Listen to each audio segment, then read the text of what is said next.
Se constitue bien plus vigoureuse qu'elle ne l'a jamais été et qu'on se retrouve aussi ici ensemble.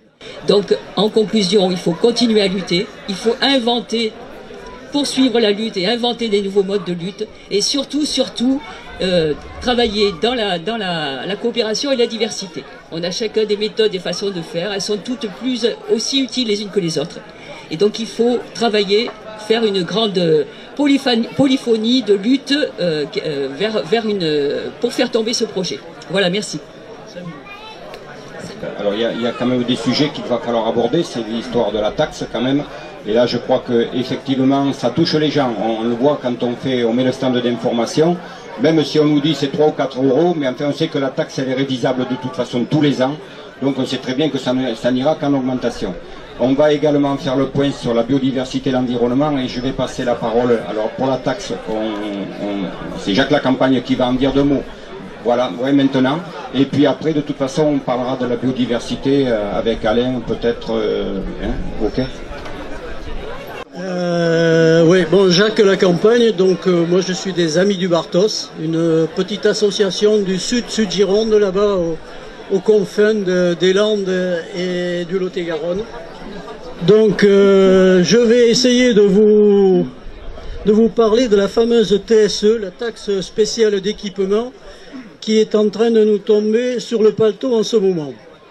Alors, il y a encore quelques temps, on entendait des gens, quand on parlait de LGV, réagir en disant « de toute façon, il n'y a pas de sous, ça ne se fera jamais ». Bon, il y avait aussi la réaction inverse, mais très souvent on entendait ça. Or, c'était sans compter sur l'imagination infinie des sbires de Bercy, qui ont concocté toute une palette de taxes qui vont venir abonder le projet. Alors, il y en a une qui est en train de nous tomber dessus en ce moment, la TSE. Alors, je ne sais pas si vous avez regardé, si vous avez été sur votre site internet des impôts, impôts.fr. Alors, j'y suis allé, ça vient de tomber, c'est il y a 3 ou 4 jours, et il faut aller dans les détails pour y retrouver effectivement cette fameuse taxe. Il faut aller dans une petite colonne qui s'appelle taxe spéciale au pluriel, et au bas de cette colonne, on voit des augmentations faramineuses. Alors, ça ne porte pas sur des sommes infinies, mais c'est des augmentations en pourcentage, par contre, qui sont faramineux. Alors, je prends mon camp personnel, je me délie du secret fiscal, et je suis le riche propriétaire d'une maison à Bordeaux, où j'ai 200% d'augmentation des taxes spéciales. J'ai un pied-à-terre à Bazas, où j'ai une augmentation de 166,67% de ces taxes spéciales. Bon, les montants ne sont pas faramineux, ça représente 17 euros d'un côté et 8 euros de l'autre. Et il y a un petit renvoi, et si on va lire ce petit renvoi qui est au bas de la page, ou presque au bas de la page, il est marqué « Les taxes spéciales comprennent la TSE, Grand Projet Ferroviaire du Sud-Ouest, pour, alors ça c'est Bazas, 5 euros, et pour Bordeaux, 12 euros. Donc 12 et 5, ça me fait déjà 17 euros. Ça, il faut bien voir que ça va être pendant 40 ans. À la fin, ça va faire des sous.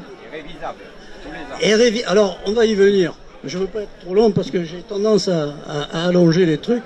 Donc, je vais essayer d'être bref. Pendant 40 ans, est révisable tous les ans. C'est tellement révisable que c'est déjà prévu dans la nouvelle loi de finances. Cette année, il prévoit de collecter 24 millions d'euros. L'année prochaine, ça sera 29 millions et demi d'euros. Donc on voit déjà que c'est fortement révisable. Parce que si je compte bien, ça fait une augmentation grosso modo de 20%. Voilà pour la TSE. Cette TSE, alors, elle frappe qui? Elle frappe les habitants de 2340 communes qui se répartissent sur 12 départements. 2340 communes qui ont le bonheur d'être à moins d'une heure de voiture d'une gare desservie par les futurs LGV.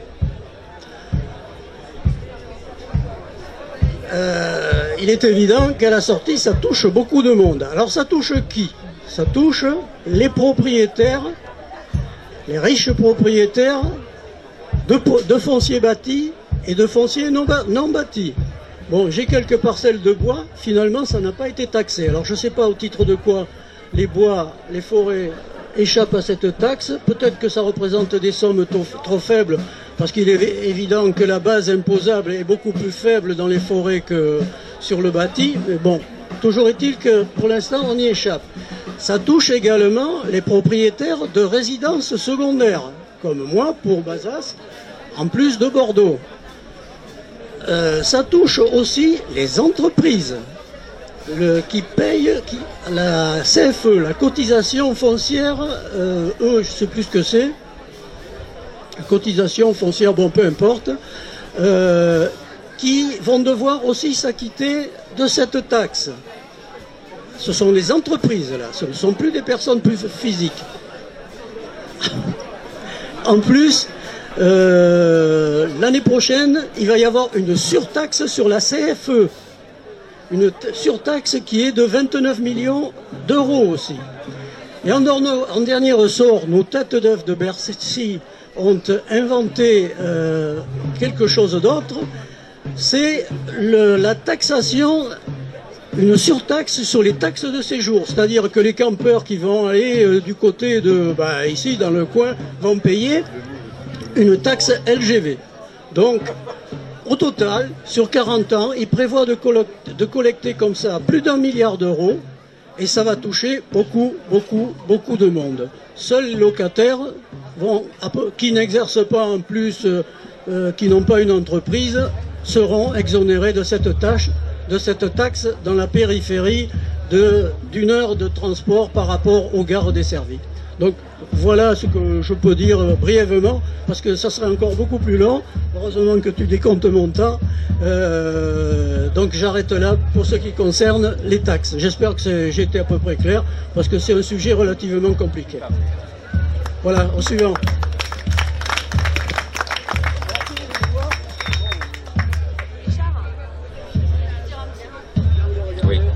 Oui. Oui, vas-y. Je voulais juste dire un petit mot par rapport à ces taxes énormes. Tu disais donc ça représenterait presque 1 milliard, c'est ça? Voilà. Et donc pour tous les contribuables qui sont à 1 heure d'une gare TGV, enfin c'est des propriétaires à 1 heure d'une gare TGV. Je voudrais juste vous rappeler qu'il y a 15 jours il y a eu une grosse canicule et qu'à Bordeaux il faisait 42 degrés dans l'hôpital de Pellegrin et 45 à Haut-l'Évêque.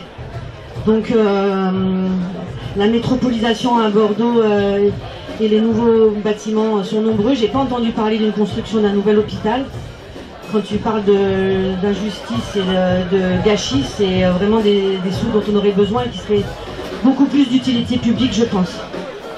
Quelqu'un dit pas. Alors, de toute façon, on en a cette taxe, je crois qu'elle n'est pas tellement prise en compte, même actuellement par les communes. On en a parlé l'autre jour, on a rencontré la maire de Noaillan. Et justement, on a soulevé, comme également à Saint-Léger-de-Balzon également, où on a soulevé ce problème-là, en disant que c'était quand même du recours des maires d'essayer d'organiser quelque chose, une riposte commune par rapport à cette taxe. Alors, nous, c'est la demande que l'on fait. On ne sait pas si ça a encore été discuté à la dernière réunion des élus, puisqu'ils avaient une réunion jeudi dernier, mais je crois qu'on va insister là-dessus. Peut-être l'année prochaine, faudra-t-il organiser un boycott de cette taxe, je pense. Alors cette année, ça me paraît difficile, parce que les gens ont reçu, on n'aura peut-être pas le temps de s'organiser. Mais par contre, si l'année prochaine, on a suffisamment de temps, alors là, effectivement, s'il y en a qui veulent le faire, bon, il y a des trucs qui se font actuellement.